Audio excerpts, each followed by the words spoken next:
c'est la fermeture du mercato. La raison, c'est qu'en vue de la Coupe du Monde des clubs qui commence le 14 juin jusqu'au 13 juillet, il y a eu une première ouverture exceptionnelle pour les clubs, pour que les clubs puissent enregistrer des joueurs avant le début de la compétition. Donc maintenant, en fait, du 10 juin au 16 juin, ce sera fermé, mais le 16 juin à 20 heures exactement, on réouvre le mercato. Et cette nouvelle a un impact direct sur notre dossier Mbeumo.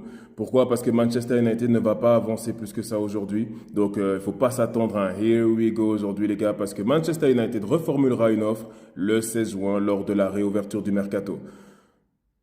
Je pensais que ce dossier allait avancer beaucoup plus vite que ça. Je suis quand même assez déçu, étant donné qu'il y a des pistes. Bon, on avait déjà parlé de Gyökeres, qu'il faut absolument attaquer avant que d'autres clubs nous le piquent. Je trouve ça un peu décevant. Maintenant, je ne sais pas ce qui coince exactement. Il devrait bien faire partie de notre équipe pour la saison prochaine. En attendant, les gars, va falloir attendre une semaine supplémentaire. Jadon Sancho, on a eu des nouvelles de son club de cœur, hein, finalement, ce club qui l'aime tellement, qui serait une nouvelle fois, une troisième fois, il me semble, intéressé pour faire venir Jadon Sancho. Donc, à voir comment ça va se passer pendant les prochaines semaines.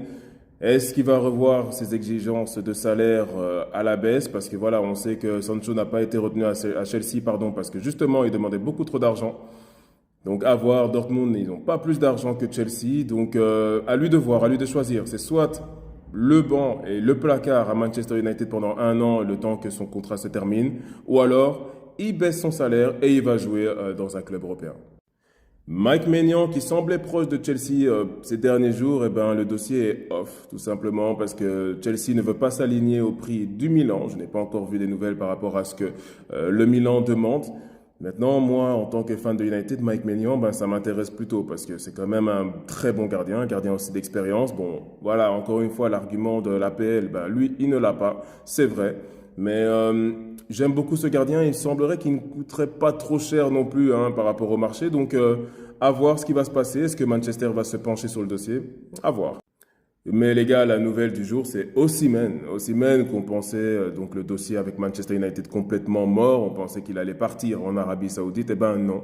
Après avoir rejeté l'Arabie Saoudite, maintenant, il semblerait qu'il rêverait de quand même venir à Old Trafford et rejoindre Manchester United.